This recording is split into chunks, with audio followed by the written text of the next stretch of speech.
Welcome back. Our next guest is an emergency room physician at St. Paul's Hospital in Vancouver, but also writes best-selling fiction inspired by real-life pandemics. The global spread of COVID-19 recently made his 2007 novel Pandemic hugely relevant. Dr. Daniel Kalla joins us now live this morning. Good morning to you.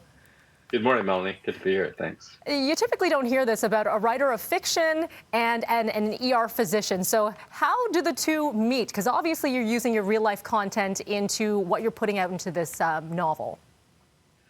Yeah, for sure. I mean, that's sort of my gimmick as a writer. But, I love taking the opportunity to tell a story, but also try to educate readers. There's been so many great writers in fiction. Probably Michael Crichton's the best example of such, but I love taking things that I deal with and some that I don't, but medical issues that I can explore and still tell a suspenseful story and engage the readers, hopefully in characters they care about, but also convey some very important points and educate. Yeah, it really does get people to think. The COVID-19 pandemic, interestingly here, you're surprised that it took so long for something of this global scale to happen to us. Why is that?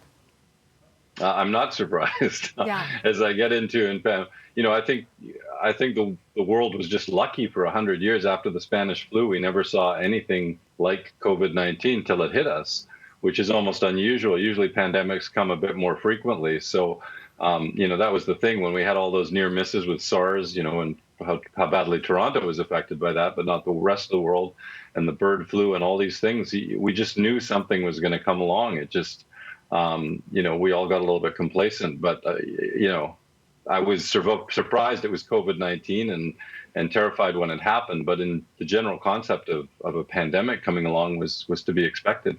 Dr. Kalla, with your book, obviously some more people interested in going back and reading it. What is some of the reaction that you've been gaining from readers? Well, as you said, that book was, 14, 15 years old. So it's not the one but a lot of people ask me, how did I see it coming like you did? What did I know? I didn't know anything. I just read up on the science and it was expected. But, I wrote a book last year called We All Fall Down, which was about the Black Death coming back in modern times. So a different kind of pandemic. So everybody thinks that I'm prescient or something, but, I'm just telling the threats that are out there. Dr. Kalla, you were supposed to go on a writing sabbatical, and then COVID-19 arrived. So Yeah. What has this all been like for you? It's been surreal. At times I feel like I've stepped into the pages of one of my books. Although my books, as I tell people, had a happier ending than what we've seen so far with COVID, although I think it's coming. It's just taking longer. But just to live through these events, like everybody, I mean, obviously, my world hasn't changed much more than anybody else's worlds, but to be on the front line of COVID-19, even though in Vancouver we haven't been as hit hard even as Toronto and other places in Canada, it's still been a surreal and scary experience and sad. You just feel kind of helpless sometimes as a doctor to what's going on out there. The other pandemic that we're looking at is the opioid crisis, and we should put a spotlight on that. Your latest book, The Last High, is centering around that. What is it? I think for some people it's difficult for them to understand just how big of a problem it is right now. So can you break that down with your latest novel and what you're seeing as well as a doctor? Sure. Thanks, Mo. That's a great question. This book is such a personal book for me because working at St. Paul's, where I do in Vancouver in an inner city hospital, the opioid crisis is the worst epidemic we've ever seen. In Canada alone, we've had 12,000 deaths, almost all of them young people in the last 3 years. And to put it in perspective, in 1 month alone in BC, we had more overdose deaths in July and August than we had in total deaths of COVID up to that point. And the average person was like 50 years younger.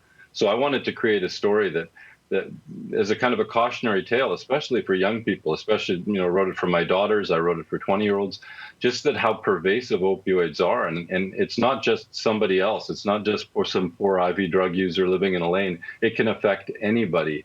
And it's this hidden crisis that's hiding in our midst, particularly with COVID-19, that's not going to go away for years. And it's something we have to face. And I wanted people to be aware of just the human cost, the tragedy. And one of the main messages I'm trying to get, Melanie, is that anybody can be touched by this. parents, grandparents, sisters, brothers. It's not just the users themselves, and more than that, that there's first-time users and people who don't even know they're using who die of opioids. That's It right. really is a horrific human toll going on out there. Indeed. I want to talk about this. You are part of Canada's longest running book festival. It's celebrating, let's see, its 41st year. So tell us a little bit about that. Well, it's a huge honor. The Toronto International Festival of Authors asked me to speak to a couple events this week, and it's something as a writer I've always aspired to and looked up to the incredible cast of authors who are there. And this year, because of like everything, it's virtual. It's really kind of exciting. Anybody can access it from almost anywhere, and I think most, if not all, of the events are free. And so, not only am I going as an author, and that I'm very proud of that, and my mom would be proud of that. But I am also going as a fan to be able to listen to all the other great authors that are going to be there. I think it's an amazing lineup, and I truly am honored to be part of it. Indeed. And we also want to thank you for all that you're doing on the front lines. So thank you for that. Dr. Kalla, appreciate you taking the time today. And the Toronto Festival of Authors runs from today through to November 1st. If you want to learn more, festivalofauthors.ca. Have a wonderful day, Doctor. Thanks, Molly.